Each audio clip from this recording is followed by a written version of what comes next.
breaking laws, from people from Jesus Christ to Nelson Mandela, from Rosa Parks to Martin Luther King. Laws have always been broken to facilitate substantive change. Today's speaker holds a BA in journalism from Oakland University and a radio broadcasting degree from Specs Howard School of Broadcast Arts. Gary Yourofsky has already experienced more than many people will ever want to in a lifetime.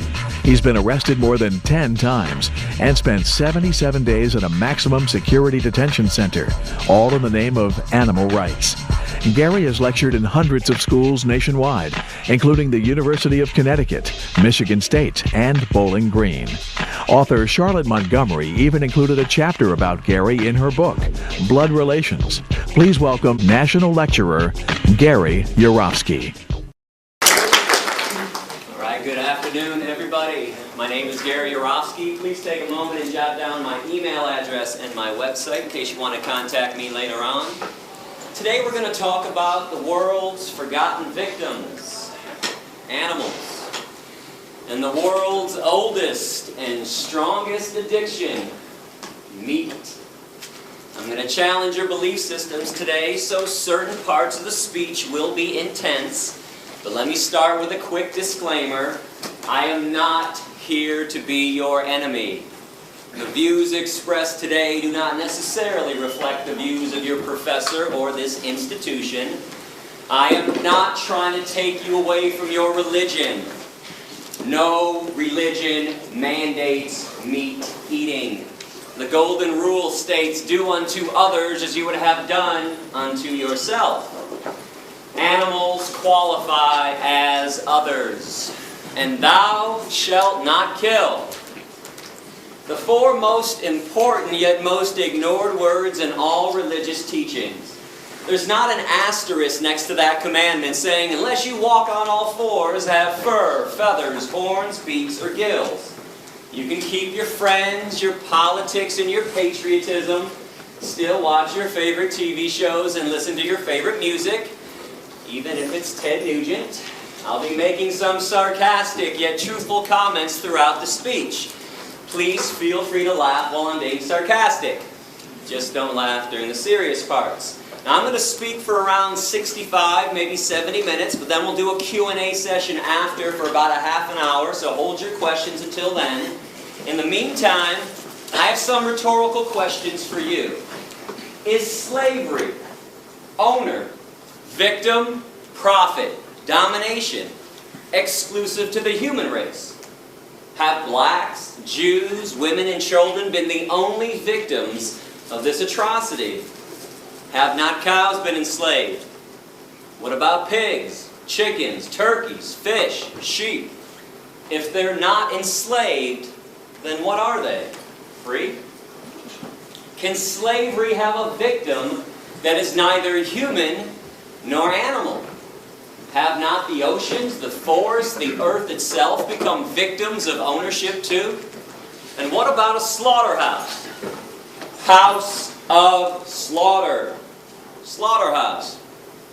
Do you really think there's such a thing as humane slaughter? Exactly what is your definition of humane? Besides psychological and physical abuse, torture, dismemberment, and murder, what else do you think happens to animals inside of a slaughterhouse? You think they get belly rubs and tushy slaps? And if you think there's such a thing as humane slaughter, I'm curious, do you also think there's such a thing as humane rape? Humane child molestation? Humane slavery? How about a humane Holocaust? In fact, what is your definition of a Holocaust? Is it a massacre of human beings? Or a massacre of innocent beings? I thought it was innocent, which brings us to the biggest Holocaust massacre of all.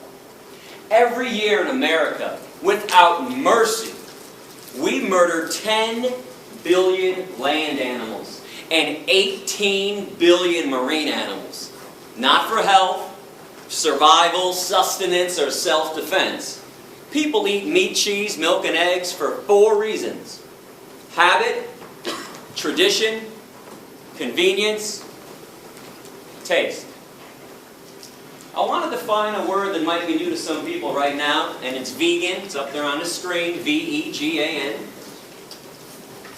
Vegans, like vegetarians, do not consume the meat of any land or marine animal. Vegans, however, unlike vegetarians, also refrain from eating cheese, milk, eggs, honey, or any animal product whatsoever. We also don't wear animal skins, no fur, leather, wool, silk, or down. Now I want to let y'all know that I was not raised vegan. I ate meat, cheese, milk, and eggs for around 25 years. I used to wear leather shoes and belts and jackets like everyone else. In fact, around 20 years ago, I even owned a fur coat. Needless to say, I understand your lifestyle. It used to be mine. And for people involved in politics, let's get this out of the way right now. I am not a Democrat, an anarchist, or some hippie with a closet full of tie-dye shirts. I'm not a Republican, a socialist, or a fascist. I'm an activist. Root word is active. I've been banned from 5 countries so far and arrested 13 times for random acts of kindness and compassion on behalf of my animal brothers and sisters. If you want to read up about that, check out my website. And today, I would love to give you a chance to actually do something and truly get involved. Because I understand a lot of people want to get involved. Honestly, I do. But putting a coexist bumper sticker on your car, wearing a "What Would Jesus Do" bracelet, or sporting a peace and love and sunshine t-shirt, that is not getting involved. I understand that we're all on a journey in life. We all have different likes and dislikes, different nationalities and religions too. But there's one thing that we need to have in common with each other, and that's peace. Genuine compassion and genuine peace for our planetary companions. Contrary to political and religious dogma, animals do not belong to us. They are not commodities. They're not property, and they're not inanimate, stupid objects who can't think and feel. That Descartes Cartesian way of looking at animals like they're machines, it is outdated and, quite frankly, 100% insane. Because if we all understand that animals can use their eyes to see, ears to hear, noses to smell, mouths to eat, legs to walk, feathers to fly, fins to swim, genitalia to procreate, bowels to defecate, I'm always perplexed that most people don't believe that they can also use their brains to think, feel, be rational, be aware, and be self-aware. Am I supposed to believe that every body part on an animal functions just like it's supposed to? Except the brain? Those lies are thick. The propaganda from the animal abusers is enormous. I mean, when was the last time you turned on TV and saw a commercial for shiitake mushrooms? People singing and dancing down the streets, having a good time, eating mushrooms. How about alfalfa sprouts? Quinoa. It's a seed. Radishes. Raspberries. Tofu. You don't see that stuff advertised on TV. What do you see instead? Have some more meat. Have some more cheese. Have some more cheese on your meat. Meat, cheese, double cheese, extra cheese. And how about a little more cheese with your meat? Have some more cow's milk. Have some more eggs. And then what do you see interspersed between those advertisements? Not feeling so well? Need to see a cancer specialist? How about a heart doctor? Need some Lipitor, Zocor, Crestor, Plavix? Need some diet pills? How about some energy drinks? Some Kaopectate, Tums, Pepto-Bismol. You've been duped. They're killing you, they're killing the animals, and they're killing this planet. And those blinders are on nice and tight. But if you give me an open mind today, that's all I ask for, an open mind, I'm going to take your blinders right off. My goal is simple. All I want to do is reconnect people with animals. awaken some emotions and some feelings and some logic that has been buried and suppressed intentionally by our society. And the reason why I say reconnect, it's because each and every person in this room used to be a real animal rights person at one time, a true animal lover, and a real friend of the animal kingdom. And it's when we were kids. When we were young, when we were kids, man, we used to be in awe of animals. They used to make us laugh and giggle and smile. They made us pretty happy. And there was a time in our lives when we would do just about anything in the world to make them happy as well, to protect them from cruelty, or to at least acknowledge the cruelty they were receiving. I mean, if somebody was mean to an animal in front of us when we were little, we would have screamed and cried. And that's because we all used to understand right from wrong when it came to the treatment of animals, until somebody told us and taught us differently. You better believe somebody told us to ignore their suffering, to mock and excuse their pain and their misery, to make fun of their very existence. And this is something I want you to focus on today, tomorrow, and beyond. What in the hell happened along the way? Who taught us to be so mean and nasty and vicious and hateful, or indifferent towards animals when they used to be our friends? These are innocent beings who have done nothing wrong to us. Because I'm pretty sure we can all agree in at least one thing right now, that hatred in its purest form is a learned behavior. Racism, sexism, heterosexism, anti-Semitism, misogyny, these are all learned behaviors. When kids are 2, 3, 4 years old playing on a playground, they could care less about the color of their friend's skin or the religious background. I don't think there's any doubt that hatred in its purest form is learned. So speciesism is no different. This could be a new word to a lot of people. It's up here on the screen, right below vegan. It's the word species, with an ism attached to it.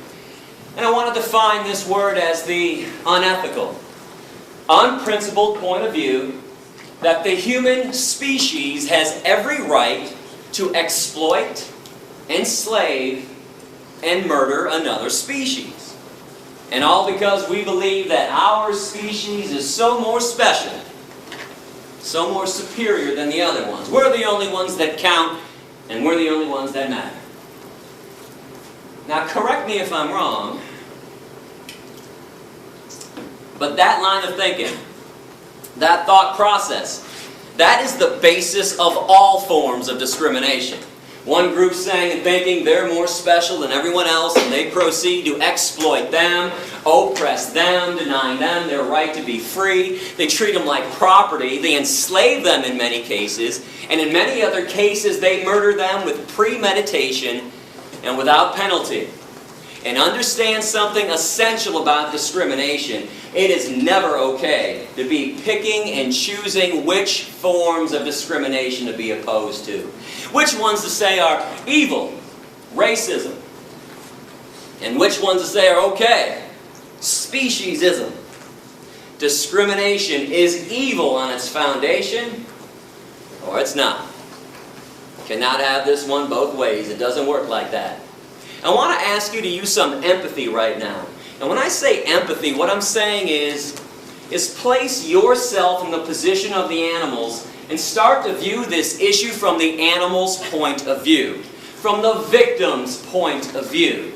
When you examine any form of injustice, whether humans are victims or animals are victims, please remember the victim's point of view. If you are not the victim, don't examine it entirely from your point of view, because when you're not the victim, it becomes pretty easy to rationalize and excuse cruelty, injustice, inequality, slavery, and even murder. But when you're the victim, things look a lot differently from that angle. Now I want to show a graphic 4-minute video right now about what goes on inside of a slaughterhouse. I want to ask you not to turn away, not to close your eyes during this video. It's because if you choose to eat meat, cheese, milk, and eggs, I think at the very least you are obligated to see the pain and suffering you are causing. But if you do feel the need to turn away or close your eyes during this video, you might want to ask yourself a question. If it's not good enough for my eyes, then why is it good enough for my stomach? Hey! You gotta hurt him, hurt him. Yes.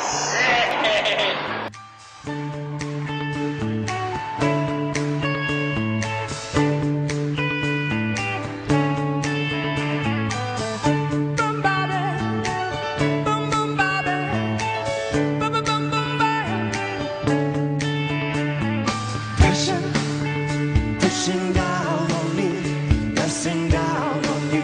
No man has fallen under pressure.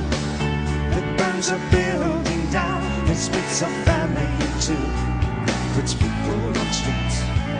Boom ba ba ba, boom ba ba ba, ba ba. That's okay. It's a terror of knowing what this world is about. Watching a good friend screaming, let me out. Pray tomorrow takes me higher. Pressure on people on streets. Da da da. Ba ba da da da. Okay. Jumping around, kick my brains across the floor. These are the days it never rains, but it pours by. Ba ba da ba. Ba ba da ba ba. People on streets. People on streets. It's the terror of knowing what this world is about. Watching a good friend screaming, let me out. Pray tomorrow takes me higher. Pressure on people on streets. Turn away from it all like a blind man. Sat on the fence, but it don't work. Keep coming up with love, but it's so slashed and torn.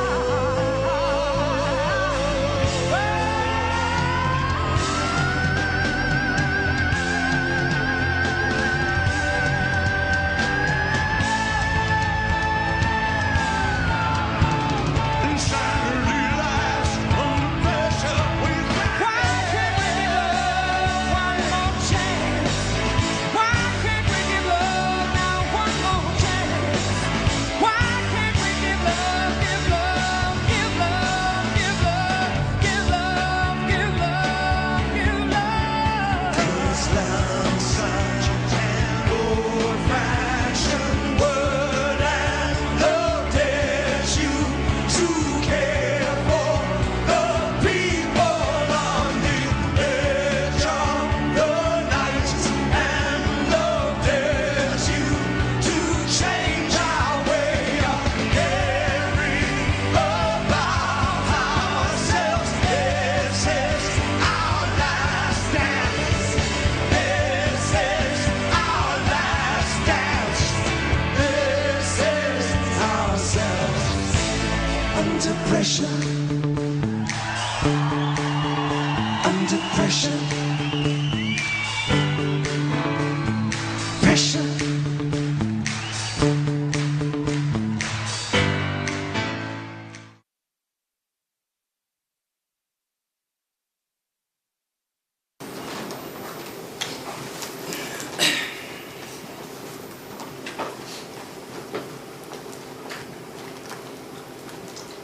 Do you ever wonder why McDonald's and Burger King and Wendy's never show you those images in their TV ads? Instead they show you smiling cartoon caricatures of animals singing and dancing and playing, lying to you, brainwashing you, programming you not to care about things you would normally care about, things that you used to care about. Right now, at this very moment, on American highways, there are no less than 5 100,000 concentration camp trucks. Trucks that we've constructed. Inside these trucks, there are living, terrified, innocent beings. Cows and pigs and chickens. These trucks are being driven to concentration camp slaughterhouses that we've carefully constructed all across America. When the trucks arrive, the animals are so frightened, they won't even get off the truck. They're not stupid. They know what's next. So people go on the trucks with electric prods and force them to walk down the chutes to their own death. Or if the animals are small enough to manhandle like chickens, we'll just grab them off the trucks and toss them inside. Inside, these innocent living beings are hanged upside down, fully conscious. In other words, they go in alive against their will and come out chopped up into hundreds of pieces. But you know what's more insane than that? Meat eaters. Walking around like their lifestyle isn't causing any harm. Like it's normal and natural to be consuming violence and death. How would you feel if the day that you were born, somebody else had already planned the day of your execution? That's what it's like to be a cow, a pig, a chicken, or a turkey on this planet. I think this type of behavior is inexcusable and unbecoming of a species that claims to understand right from wrong.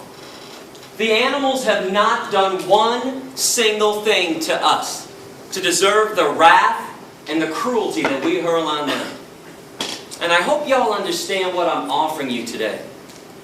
When you hit the door after my speech, are you aware that for the first time ever, you can now directly participate in ending a massacre? Instead of sitting around and paying lip service to all the massacres and all the problems that are always going on this planet.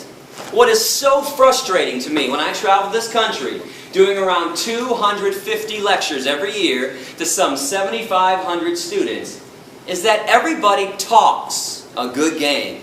I've noticed that people are quite the smooth talkers when it comes to peace and compassion. I mean, people always want to tell me, never show me, just tell me how peaceful they are because of what they believe in or what makes them sad. Hey Gary, I believe in God and I believe in angels and I pray all the time. And those earthquakes, the one in Chile and Haiti, oh, that was so sad. And no shit, it was sad. Since when does feeling sad about an obvious tragedy or believing in something make the world a better place or make somebody a good person? And listen, folks, I am not trying to dog you out when I talk like this. I'm not. I'm just not a politician. I'm not a bullshit artist. I don't know how to schmooze people, as you can see. It's kind of beyond me. I hope you appreciate my honesty and my genuineness today. And I'm not a salesperson. I got no books to sell you after my lecture. No DVDs and no documentaries. No collection plate going around. I don't want your money. I don't want your email addresses. And I don't want your mailing addresses. Keep all that stuff. I am here to talk about the worst form of cruelty and violence taking place on this planet, even though most people don't seem to care about it. But when you sit back in the comfort of your living room and you start condemning atrocities elsewhere, that is pure, unadulterated lip service. That's the definition of lip service. But veganism, this is now a chance to actually walk the compassionate talk that everybody's always talking about. This is your chance to show others how truly peaceful you are. This is a chance for a personal revolution, to leave your mark on this planet by causing the least amount of harm possible. Always. Being vegan. Now come on. What's the argument for not causing the least amount of harm? Inconvenience? Indifference? Apathy? Selfishness? I want you to know, I don't live in Fantasyland. I'm well aware that animals are suffering and dying just because we're here on the planet with them. We build homes through their habitat. We pollute their environment, destroy their habitat. Is there a reason we have to maximize the suffering and maximize the cruelty and the death that they already endure by eating them on top of it all? You want to talk about pouring salt into somebody else's wound. 98%, and I repeat this stat, 98% of animals who are abused and killed on this planet are abused and killed by the meat, dairy, and egg industries. This is where all the harm is taking place. And in America, from birth until death, each meat eater consumes around 3,000 land animals and thousands of other marine animals. Those are USDA stats. And I seem to think a lot of people eat animals because we've all been told that humans are carnivores, we're omnivores, we're meat eaters, and we're supposed to be doing this. Are you aware that physiologically, the human body is actually 100% herbivorous? Plant eaters. The length of our intestines are somewhere between 7 to 13 times the length of our torso, our trunk. That's the same length of all herbivore animal intestines on this planet. They're very long. But the length of the intestines on real meat eaters, hyenas, coyotes, bears, tigers, and lions, only 3 to 6 times the length of their torso. They have a short intestinal tract so they can push through quickly decaying and rotting animal flesh, animal protein, cholesterol, saturated fat, trans fatty acids, which is why it is impossible, I repeat, impossible for any genuine meat eater to ever clog their arteries. Never happens to a real meat eater. What's the #1 killer of humans who choose to eat meat, cheese, milk, and egg? Heart disease from clogged arteries, atherosclerosis. Humans and other herbivores, we sweat through our pores to cool ourselves. We don't pant like dogs and cats and lions to cool ourselves down. No claws on the human hand. Claws are a trademark of the carnivore and the omnivore. We have carbohydrate digestive enzymes in our saliva. Only herbivores possess that, meaning we're supposed to be eating tons of carbohydrates like fruits and vegetables. Our teeth, broad, short, blunt, flat, just like the teeth of other herbivores. And before somebody blurts out, "Hey Gary, what about these canines, dog?" Most of the herbivores have canines, incisors, and molars. It would not be possible for us to be eating hard fruit like apples without those teeth. Our lower jaw goes from side to side in a grinding, chewing motion, like this. We grind and chew when we eat. If you grind and chew when you eat like you all do, you are an herbivore. The jaws of carnivores and omnivores can only go up and down, vertically, rip and swallow. There's no chewing, grinding, side-to-side action. And I'm a fair guy. I mean, if somebody out there truly believes that humans are meat eaters, I'll give you 2 challenges to prove me wrong after class, and please do so if you want. I want you to go outside and locate a squirrel on campus. And when you spot that squirrel, put that carnivore speed into effect that everybody has and chase that squirrel down, pounce on him, and catch him in your mouth. No tools, no weapons, no cages. No one's allowed to be a cheater and a fake carnivore with this challenge. And when you are done killing the squirrel in your mouth, be my guest, eat the squirrel. Eyes, nose, face, toes, tail, anus, inner organs, blood, fur, and don't forget about the brains. You don't get to pick and choose which body parts you want to eat, and you don't get to cook it either. If people want to be real meat eaters, I'd love to see people eat raw flesh from the bone, down to the bone, with nothing left but the bones, day after day after day. And challenge #2, find a 2-year-old child. Place the child in a crib. In the crib, put 2 things: a live bunny rabbit and an apple. If the child eats the bunny rabbit and plays with the apple, send me an email, would you? Let me know, because I'm going to come back and buy everyone in this room a brand new car if that happens. Benzes and Beamers, leather interior too. In fact, next time I'm at Georgia Tech, if that happens, I will eat a steak sandwich in front of everybody. Chase it down with a chili dog with extra cheese, a bucket of ice cream, and a bag of beef jerky too. And I'll take the jerky and I'll dip it in the ice cream and eat it like that. Now I would not hold my breath on these promises, not that I won't fulfill them, I'm a man of my word. But those things cannot and will not be happening because humans also possess 0 carnivorous instincts. 0 omnivorous instincts when we're born young and growing up. We're all born vegan. We just acquire a taste for meat, cheese, milk, and eggs after they're forced down our throats during childhood. Now, all I'm asking you to do is something normal and natural anyways. Eat what comes from the earth. Every vitamin, mineral, and nutrient that exists, protein, calcium, iron, potassium, all the B vitamins, they have an original source and it ain't the animals. You are aware that people eat animals after the animals have already eaten from the earth. People eat cows after the cows eat up the grass, some of the soil. Then we ship them to a feedlot, feed them most of our corn, wheat, oats, and soy. Then we take more of the corn, wheat, oats, and soy, shove it down the throats of pigs and chickens and turkeys. Stop filtering your nutrients through somebody else's body. It's illogical and irrational. Go to those sources directly. Fruits, vegetables, nuts, seeds, grains, legumes. These things cannot harm you, cannot cause a disease, and more importantly, they harm no one else in the process. But when we consume what walks, what flies, and what swims, that is abnormal. Where does everybody think diseases come from? Broccoli?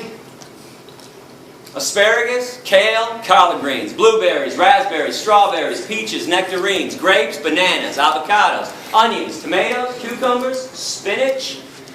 And in case anyone's wondering about those pesky little E. coli salmonella contaminations a couple times a year with the vegetables, let's keep in mind the one and only source of E. coli and salmonella: shit. Human shit or animal shit. Spinach doesn't shit. Broccoli doesn't shit. Peanuts don't shit. Let's stop blaming the plant products when there's an E. coli salmonella contamination. That's the fault of a meat-eating society. Why? Well, meat eaters want billions of land animals to eat, so we have to mass produce billions of land animals. Keep in mind, this has nothing to do with God, nothing to do with evolution anymore. This is a business. This is Smithfield, ConAgra, Purdue, Tyson, McDonald's, Burger King, Wendy's, KFC. That's why we have animal agriculture classes in college.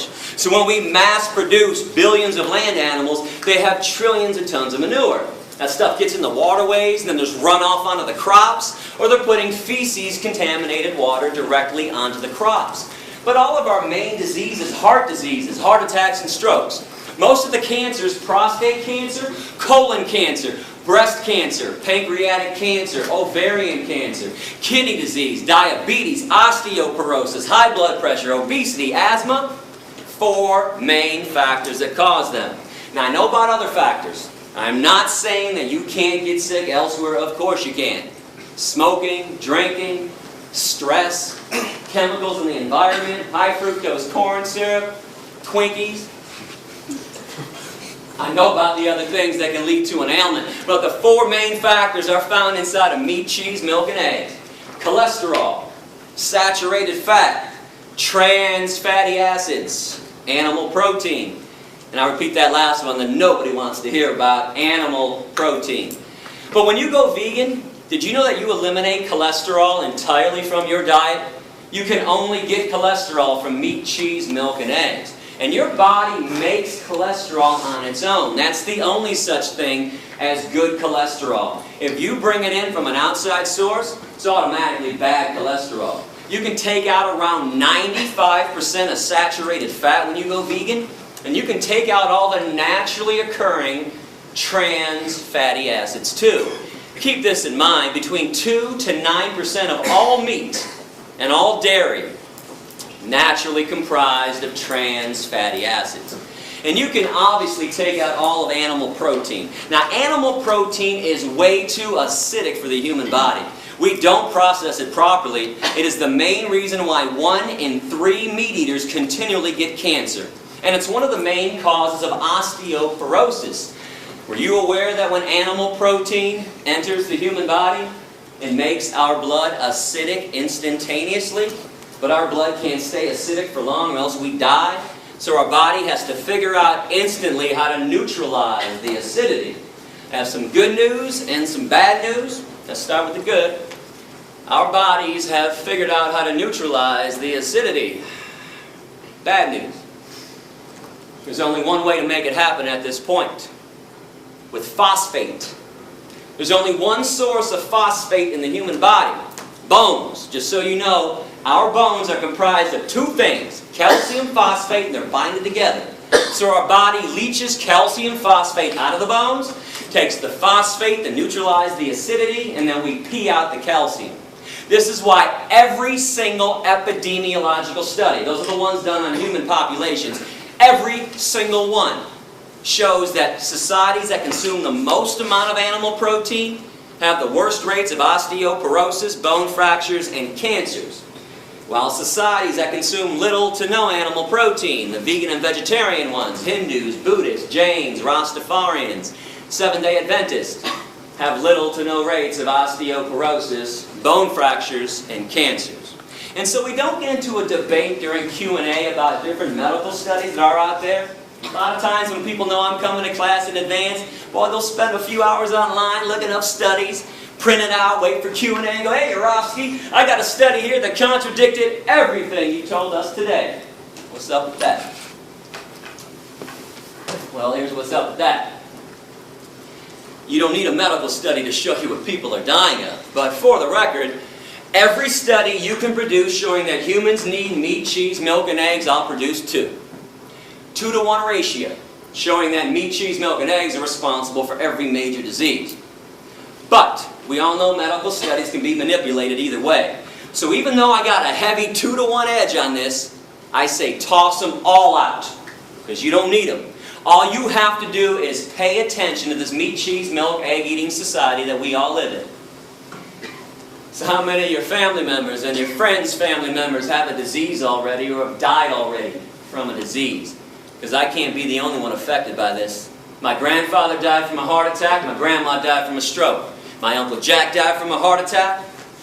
And last October on the 15th, I got a call around midnight that my father had just died from a heart attack. My mom, she's got asthma. My stepdad's got heart disease so badly he takes 7 pills for breakfast. My best friend Darren, 4 of his aunts and uncles have died from diabetes.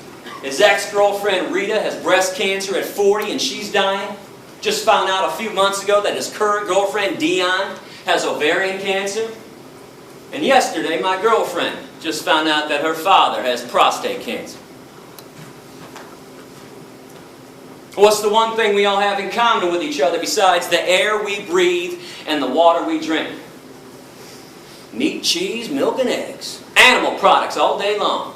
And I know you can blame some of the cancers on environmental pollution. There's no doubt about that.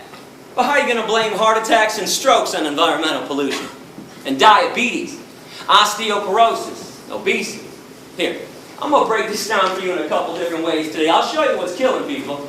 And I'm going to show you who's lying to you too. Flat out, bold-faced lies. Let's come to an agreement on the dairy industry. And let me know if I'm being unfair with this. I want to know. According to the dairy industry itself, the main reason they exist is so you can get calcium. Fair? Is that not their entire claim? Eat some cheese, drink some cow's milk, strong bones, strong body. Milk does a body good. Got milk? Check it out with the USDA. In America, we consume the most amount of dairy on the planet. Right here, you can't even get a sandwich anymore without cheese. We put cheese in every nook and every cranny of every single food item. We put it inside the pizza crust now. We put cheese on top of salads too. You can't even get salad anymore without cheese.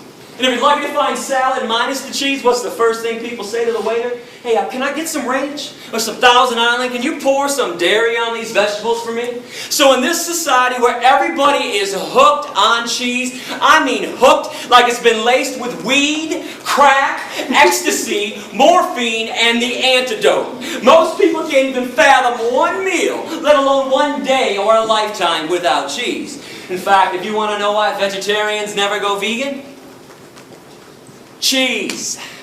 Cheese on a baked potato, cheese on a broccoli, cheese on everything in sight. Even lactose intolerant people eat cheese. And I don't care what anybody says about this, they might avoid straight up cow's milk, but slap a double cheese pepperoni pizza down in front of a lactose intolerant person, no hesitation, right down the hatch. So we got all these animal products coming into our diet. Do you ever wonder why there are no less than 3 TV commercials being run for calcium supplements? Actonel, Boniva, Citracat. You've got to be kidding me. Calcium supplements in America? How come there's osteoporosis at all? How come at the vitamin stores, I say plural stores, because when I travel the country, boy, meat eaters pull me aside all the time and say, hey Gary, we eat meat because you get everything you need from meat. All the vitamins, all the minerals, all the nutrients. Well, how come in this meat, cheese, milk, egg eating society that we all live in, every city has not only 1, but 2, 3, 4, 5, or 6 vitamin stores? How come Rite Aid, CVS, and Walgreens now have complete vitamin sections too? With a whole shelf devoted to calcium supplements. I thought everybody was getting calcium from the animal products. That's what the meat and dairy people say. Newsflash, you don't. Animal protein won't allow it. Animal protein makes your blood acidic, so your body takes calcium phosphate out of the bones. Phosphate to neutralize, calcium gets excreted through the urine. There are 4 commercials for fiber. Metamucil, Fibercon, Fibersure, and Betafiber.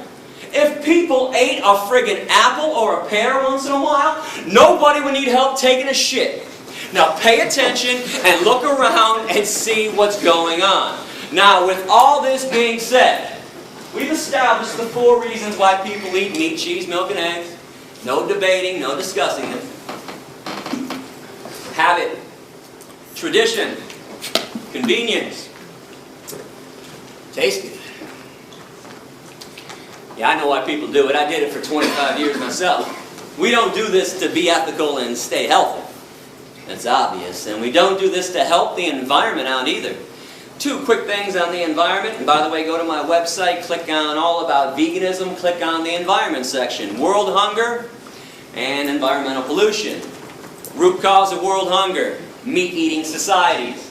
65% of the world's grains are set aside every year to feed 53 billion land animals that are killed every year on this planet. And tens of billions of marine animals. We got fish farms nowadays. Instead of using those crops for 6.5 billion people.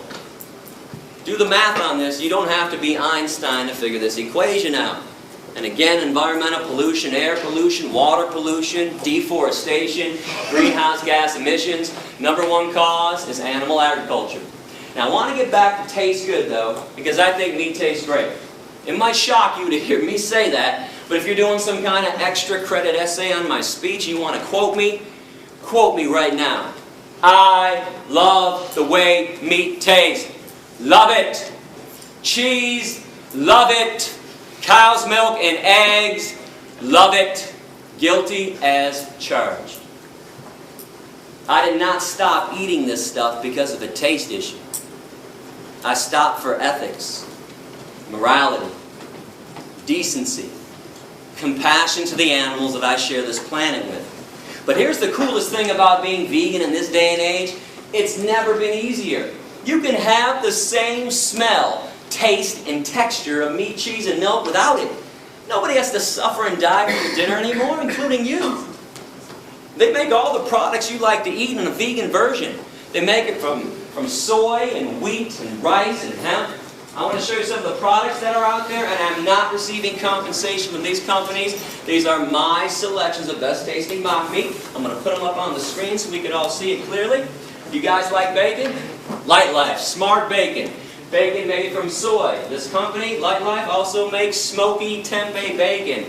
Now, tempeh is a fermented version of soy, so it tastes a little different than the other stuff, but keep in mind, I would not recommend products to you if they didn't taste fantastic. I am trying to win you over, so you go veg. I'm not showing you every product we have. Some of our products suck. I'm showing you the best of the best. And when I say some of our products suck, don't act like there aren't shitty Chinese restaurants, nasty pizza places, and disgusting hamburger joints, okay? It works both ways. If it's made great, no matter what it is, it tastes great. If not, it's going to stink. Light Life also has soy chicken strips and steak strips as well. They also have a full line of deli meats. Turkey, bologna, and ham. You cannot tell the difference by sight, taste, or texture. A small company called Melissa's has chorizo, vegan chorizo. Energy bars, like Cliff bars, Luna bars. And a new bar just came out called Pro Bar. Might not have seen that one yet. They're all vegan. And many other companies have a vegan energy bar as well. Now remember, when you go veg, you don't give up anything. You got the vegan version of stuff, or eat things that are truly natural, like fruits and vegetables, or beans and lentils. You like turkey? We got you covered. My favorite product, tofurkey. Tofu turkey, stuffing on the inside. Looks, smells, and tastes like turkey. Got to slice it with a knife. But guess what? No turkey had to suffer and die for this. Tofurkey also has tofurkey slices. 6 different flavors of tofurkey slices. Tofurkey also has tempeh strips. Remember I talked about the fake and bacon with Light Life tempeh? So they have some tempeh products too. Tofurkey also has Italian sausage, beer brats, and there seems to be an addiction in our society for beef jerky. I don't know what the hell is going on with everybody's taste buds. Everybody's lost their minds, but we got you covered. Tofurkey jerky. Anything you're looking for, we've got that stuff veganized. And many other companies have a vegan jerky as well. The absolute best company on the market right now is It's All Good Gardein Protein. That is 1 of their chicken dishes. That is 2 of their chicken dishes. 3 chicken dishes. They have more chicken dishes. They have steak dishes. And they just came out a few months ago with buffalo wings as well. Trader Joe's, that grocery chain, they want to compete now in the soy meat industry. They made their own brand of soy chicken and soy steak strips. There's a company called Vegetarian Plus, and they have vegan citrus spare ribs. And Garden Burger has had riblets, mock ribs, for over 10 years. I can't tell you how many of my meat-eating friends and family members I flat out fooled with this stuff. And this company also has shrimp, kung pao chicken, orange chicken, and tuna rolls as well. Now I mentioned wheat meat earlier. I don't think people really understand what it is. There's actually a name for it. It's called seitan. Not Satan, seitan. I want to give this stuff a try too. And they now have flavored seitan on the market too, by Upton's, ground beef style, chorizo style. They also have an Italian sausage flavor as well. Some other favorite companies, Nate's Meatless Meatballs. Now I know you guys have seen veggie burgers before, probably Boca. But if you don't like Boca, good news, there's Amy's, Morningstar Farms, Dr. Prager's, Sunshine Burgers, and Garden Burger, all the different taste and texture. If you're looking for no soy, different kind of mock meat in your diet, new company called Bahama Rice Burgers, burgers from rice. They also have sausage and meatballs made out of rice as well. Another company with a no soy, different kind of mock meat taste. A small company from Cincinnati called 5 Star Foodies has artichoke burgers. My new favorite veggie burger by far, burgers from artichokes. They also have a harvest roast. It says vegetarian, but it is vegan. It's a fake turkey with fake skin around it too. Now Amy's is on the market. I know you've seen her stuff. She's got a ton of stuff, but keep in mind most of her stuff is only vegetarian. Still has eggs and cheese and other animal byproducts in there, but one of her vegan stuff, tofu scramblers, a fake egg, a Hot Pocket that actually tastes good and it's good for you too. Amy's also has rice macaroni with diet cheese, a brand new vegan cheese on the market, diet cheese, which you can find in Whole Foods right now. Comes in 2 different flavors. A lot of people are going crazy for the diet cheese. I still like Follow Your Heart, which has 4 different flavors of vegan cheese. Comes in a big block and it melts. Now sometimes you got to be creative with this stuff. Light Life also has vegan pepperoni, which is ready to eat directly out of the bag. If you get some of this vegan pepperoni, Buy yourself a tofutti pan pizza with tofutti soy cheese on it. Tofutti also has cream cheese, sour cream, and ice cream as well. Before it goes in the oven or after it comes out of the oven, slap some pepperoni on there, you got yourself a pizza.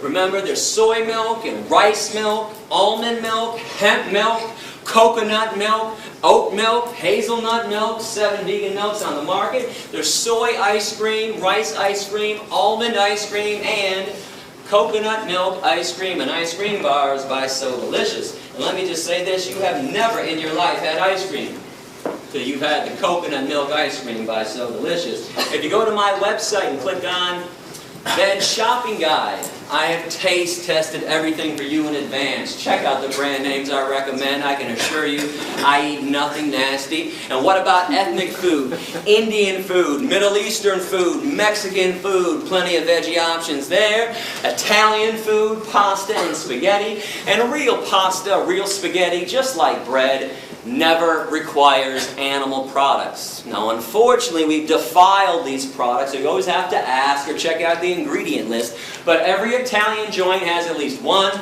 if not 2 or 3 of the genuine noodles, which are always vegan. And when it comes to the best bread around, Whole Foods or Panera Bread, Bruegger's Bagels, Einstein Bagels, 90% of those breads and bagels are always vegan. Asian food, Japanese food, Chinese food, Thai food, Korean food, Vietnamese food. All you have to do is substitute tofu for the meat in any of their dishes. Tell them to make it without fish sauce, and you have a vegan meal. And soul food can be veganized as well. In fact, you guys are pretty lucky to be in Atlanta. You have 2 soul food restaurants owned by the same company, Soul Vegetarian, 10 minutes from campus. Vegan mac and cheese, collard greens, yams. They have something called a kale bone sandwich, which is a fake roast beef sandwich with cheese dripping off of it too. You gotta check out Soul Vegetarian. And don't think I don't watch your faces when I'm up here. How come when I talk about mock meat, I always catch a handful of people in every crowd, and we got a big crowd today, so I stopped counting at about 8 or 9. How come there's always a handful of people that wrinkle up their noses, make big wide eyes, and start glancing at the people next to them across the aisle like, soy chicken, is this guy crazy? Soy bacon, he must be out of his mind.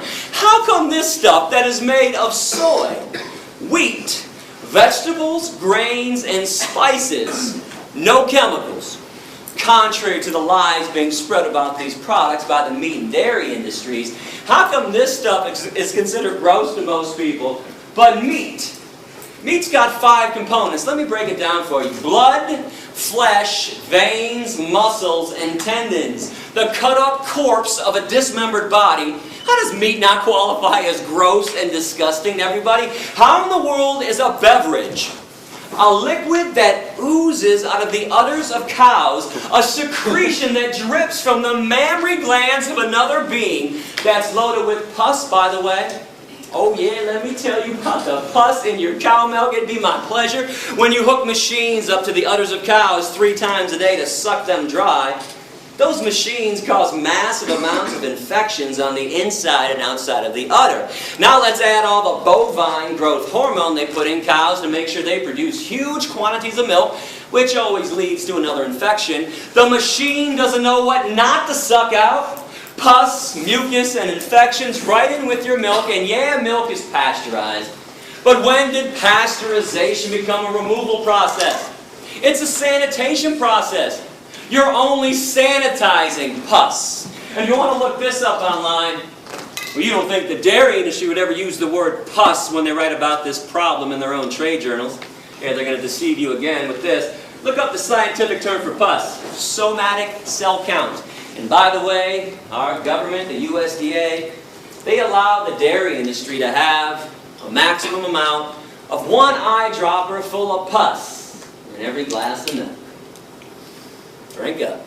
Oh, and by the way, while you're looking up that lie from the dairy industry and all the other ones, you might want to look up casomorphins. I got it up on both sides of the board. Remember that part in the speech earlier when I talked about people being hooked on cheese like it was laced with weed, crack, and morphine?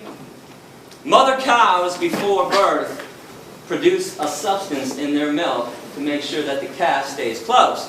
Actually, human women do this too. It's not morphine, but in cows, it is a version of morphine, casomorphins.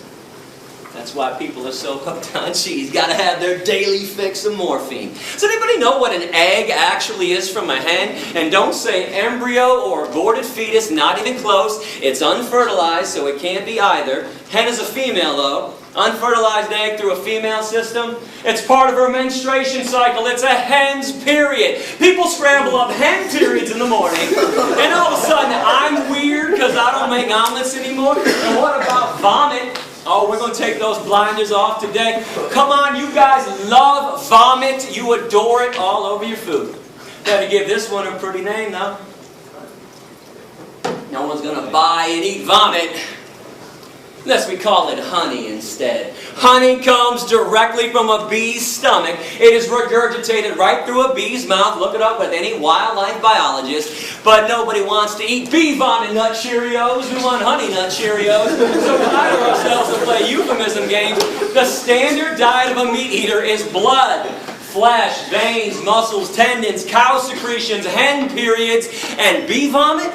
Now, we're not done yet.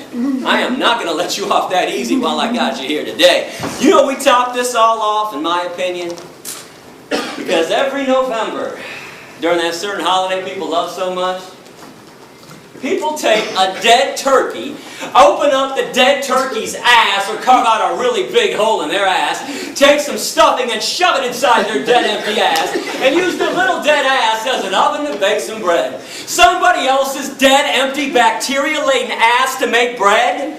Ass bread? And people think vegans are weird because we eat tofu and rice and beans and lentils. I tell people one of my favorite meals nowadays, yams. Boy, dish me up a plate of yams for dinner and I'm a happy guy. I know how most people are though. I tell them this, they're like, but you just eat yams for dinner? I don't know, man, it's kind of weird. Okay. But somebody else's rib cage sitting on your plate isn't weird, doesn't make you think twice. Severed legs, sliced up thighs, and mutilated breasts sitting on your plate doesn't make you think twice. And you want to know why?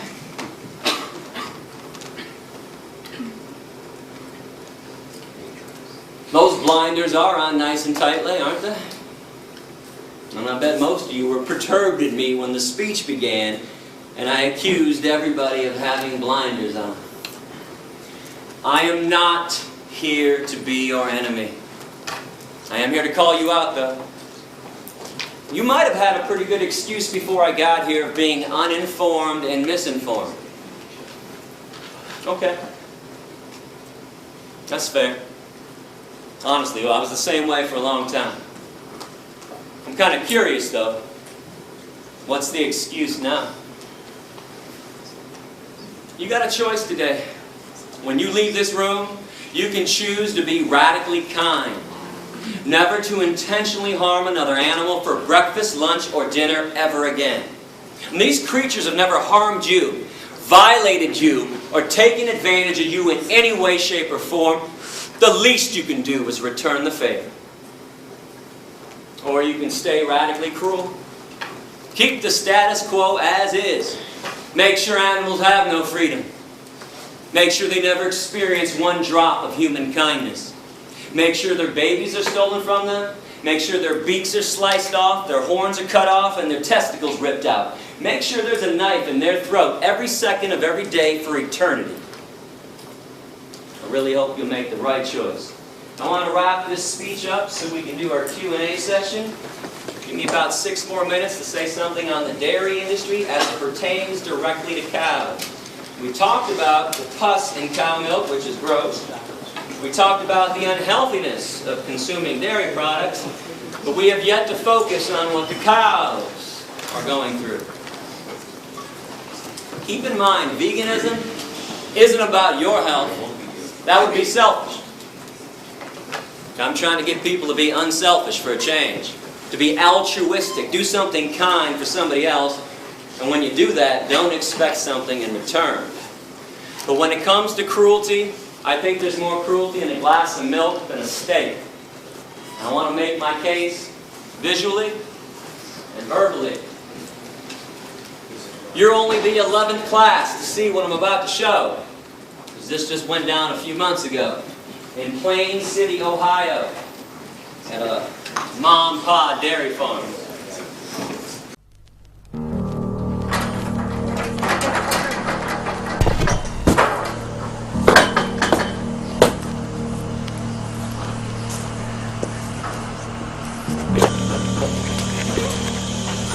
There we go, yeah. Yeah, you're fucked. You're mine. Fuck your shit up. Yeah, here's mine, motherfucker. Yeah. Yeah, fucking thing. Alright, hurts the worst you've ever felt.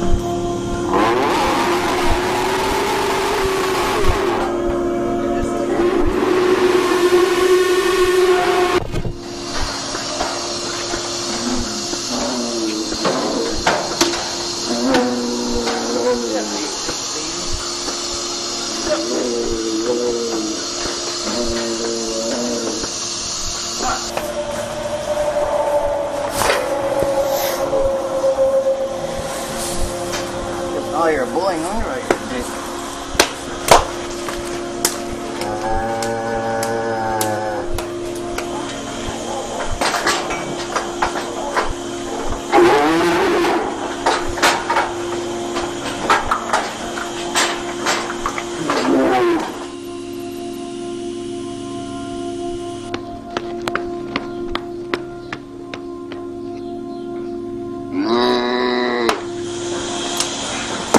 Holy shit, you just break a tail? Stand the fuck still, fucker. When I get going, it's just like, oh, this feels good. We'll keep fucking it. Mom, get your head out of here. We beat the fuck out of this cow. We stabbed her, broke her tail, kept stabbing her ass, beat her. Next day, Gary said we're gonna send her a beef because she had mastitis power. Couldn't get her in the parlor. We beat the fuck. I mean, I drug that cow with a barn baby, and I beat that fucker till her face was like this big around.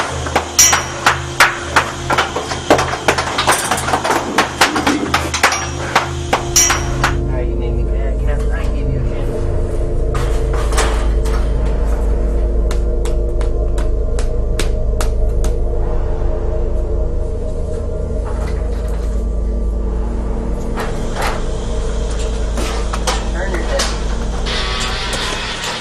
Turn your head, fucker.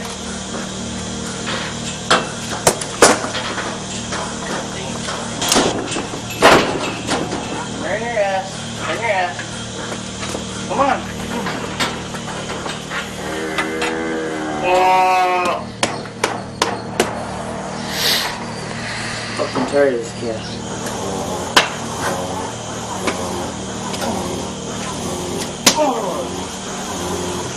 Oh, I got it bad. My blood pressure's up.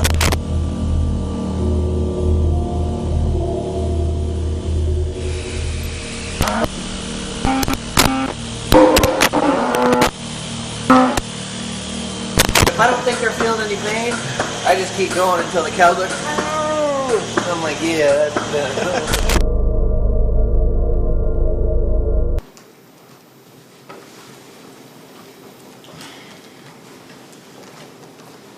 This is not an isolated incident. Don't for 1 minute think that this is an isolated incident. This is how slaves are treated. You don't really think that slaves get treated nicely, do you? You really think white people were nice when they shipped black people over here on ships? You don't think Nazis were nice when they walked Jews and gypsies into the gas chambers, do you? And this happens because you want to buy those products. Yeah, that guy's a scumbag for doing that. But he's doing that because you want to eat what comes out of her body. And enough already. You're not a caveman and you're not a cavewoman anymore. Stop acting like Neanderthals. This is 2010. Give it up. It's not cute and it's not funny. Because animals are being abused. It is not your right It is not your freedom to do this to them. You don't get to have freedom when somebody else doesn't. That's a violation. And if you wonder why vegans get so upset sometimes, like I am right now, you just saw some of it. Every time we show up at a farm, somebody's punching, kicking, and stabbing somebody. And something else that I'm curious about, how come when I show videos like this of people punching and kicking animals, people are more upset with that than when they shove a knife in their throat? So even if you find a farm where they're not punching and kicking, when they shove a knife in their throat or put a bullet between their eyes, how is that not cruelty? Did you know that 90% of hamburger meat in America comes from the dairy industry? When cows no longer give huge amounts of milk after 3 to 7 years, slaughterhouse, no exceptions. If ever given a chance, cows can live to be 18 to 25. And cows are like all female mammals. I am not trying to talk down to you when I speak about animal issues. It's just that people don't think that animals go through the same things, the same emotions that you go through, that we all go through. In order for a female mammal to give milk, she has to be pregnant. Every year, every cow on every dairy farm is raped. A long steel device shoved in their vaginas to inject them with bull semen, or sometimes they use a bare hand. This forces the milk flow. And after she gives birth, babies are stolen. And let me tell you something, the worst scream I have ever heard, and I've heard them all firsthand. When I started finding out about this stuff, a little over 15 years ago, I was like everybody else. I didn't believe it was that bad. I thought everybody was exaggerating. But unlike everybody else who just blows it aside, brushes it off, I actually went to see what was going on. I spent 6 weeks at Thornapple Valley Pig Slaughterhouse in Detroit in 1993. I broke into animal research laboratories. I broke into fur farms. I went behind the scenes of every circus and every rodeo that ever came through Michigan. Worst scream I've ever heard. A mother cow on a dairy farm, as she screams and bellows her lungs out day after day for her stolen baby to be given back to her. And I can only imagine the same scream every woman in this room would make if somebody held you down after birth and stole your newborn baby from you. And why did they take babies away from their moms? Well, the dairy industry can't have little babies sucking up all that milk that was meant for them when they'd rather sell it to you instead. Every time you have a glass of cow milk, some calf is not. And mother cows make milk for one reason anyways. During Q&A we're about to have, you can ask me whatever you want. I'm no politician. Bring up anything. If you went online before I got here, saw my radical essays that got me kicked out of countries, bring them up. There's one question.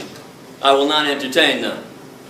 You cannot ask me why cows make milk, thus if it's good for us. Shouldn't we be feeding it to our kids, Gary? Shouldn't we be having it? Nature took care of this one at the beginning of time. Cows make milk for their babies and for their babies alone. Case is closed forever, permanently. No debate, no discussion. They don't make milk for baby elephants, baby orangutans, baby hedgehogs, baby rabbits, baby rats, baby humans, adolescent humans, or adult humans. This body of ours has absolutely no need for cow milk, like it has absolutely no need for giraffe milk. And zebra milk and rhinoceros milk, hippopotamus milk, camel milk, deer milk, antelope milk, horse milk, pig milk, dog milk, or cat milk. The only milk that we ever need is our own mother's breast milk when we're born. That's it.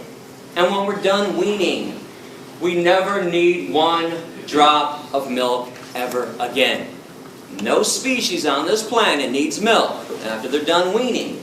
But if you want to include some kind of milk in your diet like I do, let me reiterate the good news.